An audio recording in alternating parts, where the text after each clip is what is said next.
Hi, I'm Dick Miller, and Jeff Smith, who represents us in the Wisconsin Senate, is sitting next to me again today. We have the same chairs, but a little different design setting. down here. Yes, yes, a little redecorating down here, and so you maybe get to see our feet. A lot of things continue to happen. But before I think we go into some of the Senate issues, I think something that Jeff thought was important, and that is March is Women's History Month, and that's here in Wisconsin. Yeah. And tell us. I think it's a national event. Yeah. So Women's History Month, of course, is just exactly what it says, and it's a time to celebrate the contributions that women have made to this country and over history, and are going to make in the future. I mean, the exciting thing is that women have made such strong headway in the political circles. For instance, in my caucus, we're the Democratic caucus and both the Senate and the Assembly were 50-50 male and female, and that's actually happened just over the last several years. But at the same time, we have such a long ways to go. Women are still making 78 cents on the dollar that men are making, and we need equality in pay, and a lot of other things, including paid family medical leave, which affects both men and women, of course, in so many ways. But of course, women are carrying pregnancies and postpartum and all of those things that go with it, and we should be honoring that. And so we got a long ways to go, but Women's History Month is when we really learn about how women have made an impact on us, on our history, and helped us, or I should say, had such a major impact on how this country is flourishing. Well, I think we could go back in terms of the movement to the Western Plains, then the West Coast, in terms of the wagon trains and how women held things together. The men had their role, but the women basically held the family together and made sure that hopefully that they survived in the whole process. I just might mention here locally, we have on the County Board of Supervisors, we have five women serving, and to my recollection, that may be the largest number we've had out of 17. So we haven't reached the halfway point, like half even split, and I hope we keep moving towards that. I think it's difficult. Being on the county board is kind of it was very part-time, obviously, and I think it's a little harder for people of younger ages to serve sometimes and make the meetings. It's pretty demanding, and yet their lives, are quite demanding, and somehow maybe the ladies allow us guys to participate, and we certainly appreciate that. But I guess I would encourage any of the ladies who have shown some interest in local politics, continue to look into this and certainly consider that. Of our 6 elected officers, 4 of them are women, and interesting to mention that our corp counsel and new administrator are ladies and are women, and I think they really bring a lot into the whole government thing, and maybe empathy is a big point. Yeah. And in my column, I even write about what an influence women have had in my life since I was a child, young child, and I honestly have had more good fortune working with women and see how hard women work, and they have to because of what they're up against in this society. And I just have much more faith in work getting done in the world that I'm in right now when it comes to women. Yeah. Thank you for sharing that in your newsletter. I think that's really very, very important. Kind of moving into politics more, maybe at this point. We know that the redistricting plan has been signed into law, and that's going to bring about huge changes. I don't know if you want to touch on just a few of those and make people aware of any insights you might have on that subject matter? Sure. So I would refer to it as maps, and we still have a ways to go to get a new redistricting plan, because by 2031 we need to redistrict again, and we don't want to go through this anymore. We should have a system in place by then. My hope is, and that'll be a top priority of mine moving forward, so that it's written into law, hopefully even into the Constitution, that legislators are not drawing their own lines to benefit themselves. And that's the goal here. The new maps, I even voted no on the new map that was actually drawn up by our governor's office. I just felt again, though, that the legislature, it's a principle thing with me, should not be the ones deciding and choosing the maps that favor them.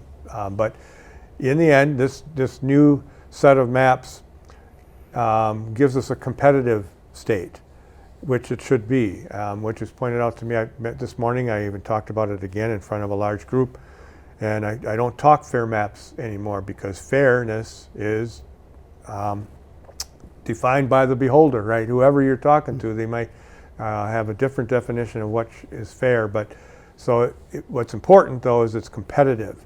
And it's competitive as it should be when you think about the fact that Republicans have held both houses for 14 consecutive years and even have a supermajority in one and close to one in the other, whereas in fact statewide elections, if they can't gerrymander, have gone back and forth and even have gone the other direction the last several years, but yet the legislature doesn't reflect that. So hopefully we have competitive maps. We do have competitive maps now, I think, and it means that legislators or candidates are going to have to reflect that in their rhetoric, and we as electeds, we will reflect that in how we work together.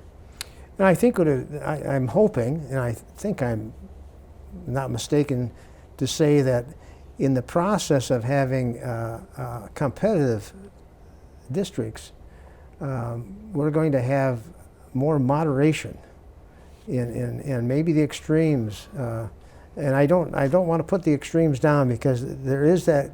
It's good to have those people there, but the middle is going to be larger, I would hope, and better reflect the values and desires of the people in their districts. You know, and we'll all still hold our values and have certainly the same belief systems that we each hold, and they may differ, of course, and they will differ. But when you talk about the middle, that means that we have come together with those different ideas and had to compromise, and that's not happening right now to get something passed. And we can talk about some things, and I think we will in this conversation, about the end of session and what didn't happen, and it's because we have, unfortunately, a legislature right now that is not actually coming together the way they should. And the bills, there aren't many bills passed in the process. Pretty limited. It's limited in the scale of what people really desire us to get done. Well, you mentioned session ending. Maybe just a little civic lesson for me. What does it mean when it ends, and what options are there between now and the next session? Well, the frustrating thing is that it ended when it shouldn't have ended. We actually, at the beginning of a session, which is supposedly a 2-year session, so the beginning of, meaning January of 2023, we pass a calendar, which is, of course, the majority passes the calendar, but that calendar takes us all the way through to the end of the session, which takes us through May of this year. But yet, because of all the things that have happened from last spring election to the maps changing, the leadership of the majority has decided they want to get their members out into these new districts and start campaigning, rather than doing the work that we really should still be doing and still campaigning. I mean, it's just frustrating that they think they got to get out so soon and campaign already. So we've got a number of things that still didn't get done, but this past Tuesday, today's the 15th, Friday the 15th, and Tuesday the 12th was the last session day that, according to leadership, that we're going to have in the Senate. And actually, a couple weeks before that, at the end of February, In February, the Assembly gavelled out the last session that they were having. So in essence, you need to know that incumbent legislators out there campaigning are getting paid for 9 to 10 months this year without ever going into session to pass legislation or to work on legislation to benefit the public. I think that's shameful. I've always thought that's shameful. I'm one of those incumbents, and I still think it's shameful. But I've been on both ends of that. And what I mean by that is challengers, they're not getting paid to campaign to win this seat, and I just don't think it's the right thing to do. Well, the work doesn't get done if there is work to be done. Now, let's just assume that there's a need to go back into session. Tell us the process there. Well, it's possible, legally it's possible, because we can always go into special session. And again, we are scheduled for session days all the way through May, so we could be called back in if the leadership of the majority party chooses to bring us back because something that they do want to get done needs to get done. I would suggest, for instance, we got a number of things that didn't get done, and that we being a number of members of my party wanted to try to make pulling motions for on the last day. That means if something is not scheduled for a vote, we will make a motion to pull it from committee that day and that moment and get a vote on it.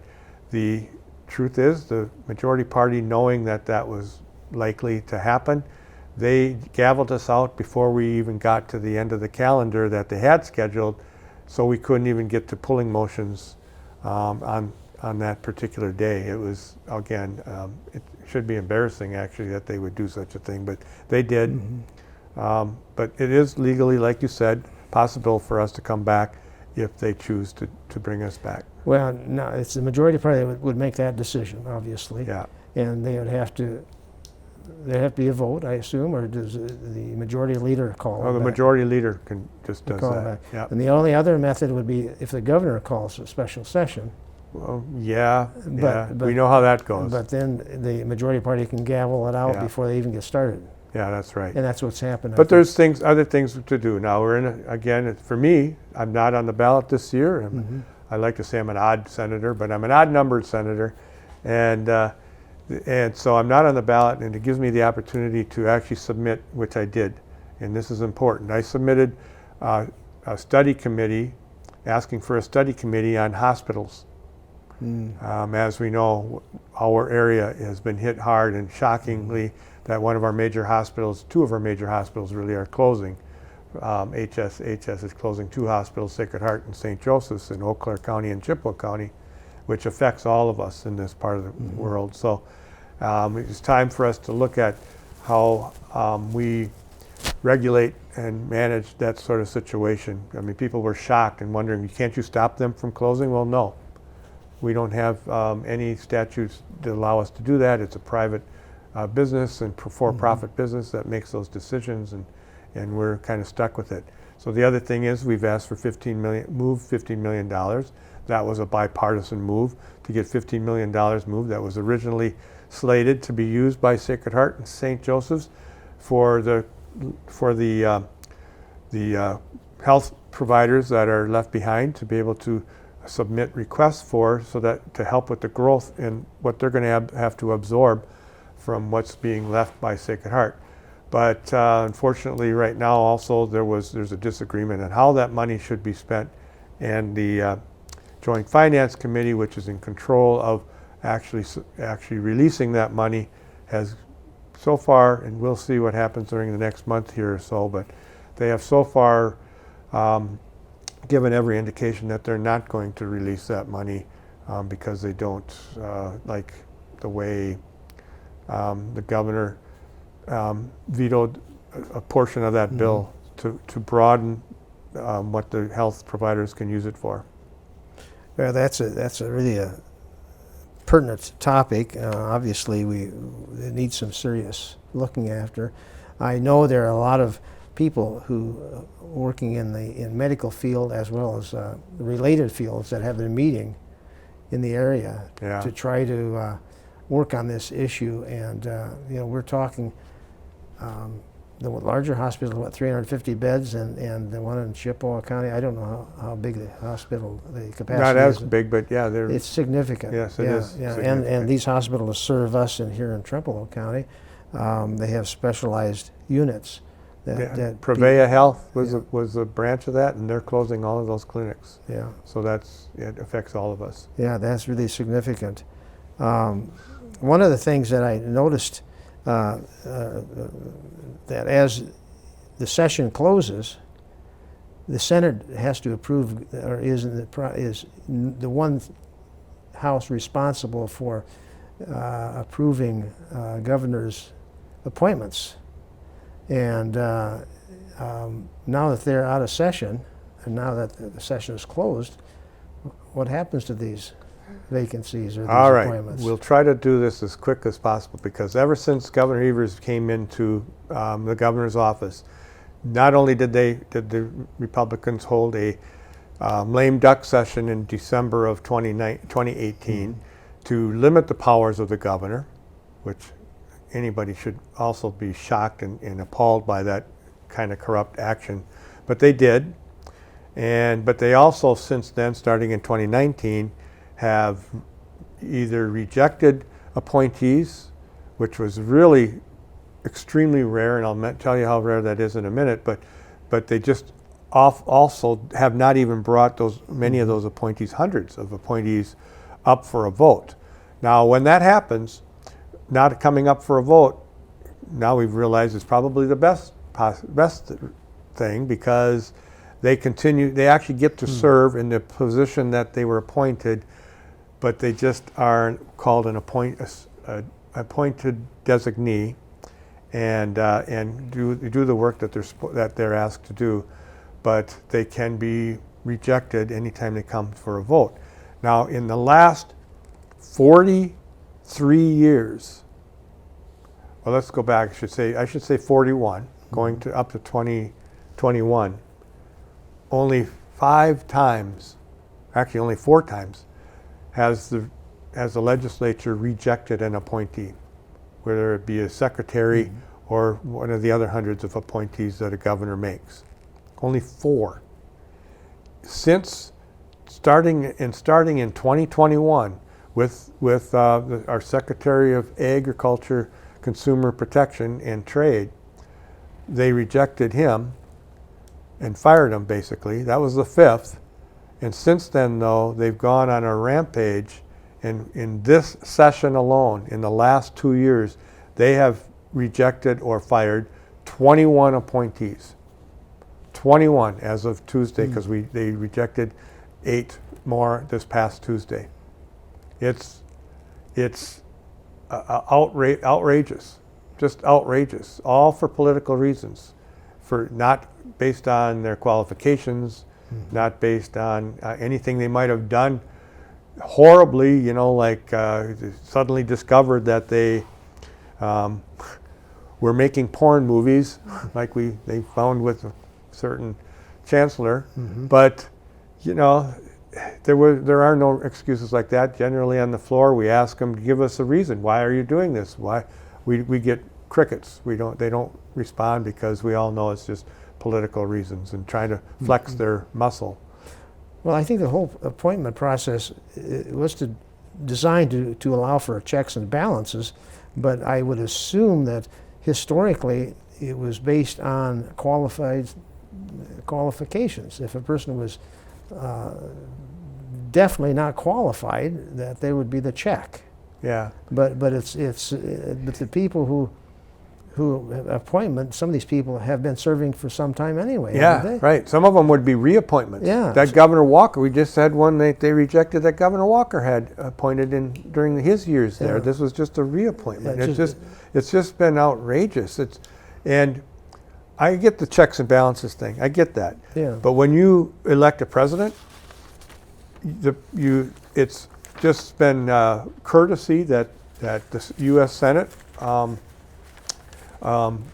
accepts. These are the appointees, and that's part of the idea of that power of the president. And the same thing here in the state.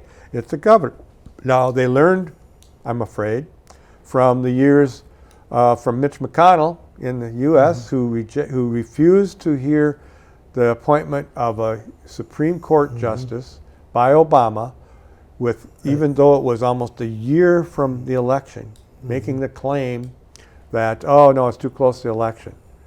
And then turn around, 4 years ago, less than 4 years ago, and put in an appointment from Trump with just weeks to go before before turning over that seat. So that was obviously extremely political. so you can if there's any question about the politics here, I think that tells you right there. But our state senate learned from that. Oh, we can do that. Let's do that. And flex their muscle, or try to be the bullies. Now, a consequence of that is that we have not been able to, or the governor has not been able to convince someone, and I don't know who he's been talking to yet, to be secretary of the natural DNR. Who wants to take on this position when you got a state senate that's going to fire you shortly after? So it has consequences, and we need those secretaries in place. I would think so. To get things done. Yes. Well, I don't think things are going to change until we have a fairly representative from both parties. It's a fairly equal representation, and then I think probably it'll more likely to happen. What's so interesting is I grew up with the classes I took in school. You have a checks and balances built into the system, and you oftentimes have this what I don't know the right term, but this tension between the three branches of government, and the tension has been extreme the last few years in the state of Wisconsin, including all three. All three elements. Yeah. Well, you mentioned pulling motions earlier, and maybe you want to touch on some of these. One of those that you had pointed out was the family. I think family leave is one. Paid family medical leave. And this passed one of the houses. That passed the assembly, didn't it? So I'm never always 100% certain what did pass and what didn't pass in the other house before we saw it. And you might have the results there. I know that some things like Monday counts, letting the clerks start counting absentee ballots that have arrived in their office the day before the election, so that they have a head start, so that you don't wait till midnight or 2 o'clock in the morning after the election ballot closes that they get a result. So that's one thing. And that was the assembly and I bill. know that passed assembly. Yeah, 567 according to my notes here. Yeah. And that was that passed by assembly voice vote. Yeah. So that's unanimous, Yeah. in other words, if you count that way. Yeah. There's a bill on veterans' property taxes and changing the parameters there, so you don't have to, right now it's 100% disability for a veteran and their family to be able to be eligible for exemption from property taxes. But we have a bill that is bipartisan, and again, It was I think unanimously passed in the this. assembly, that would change that to 70%.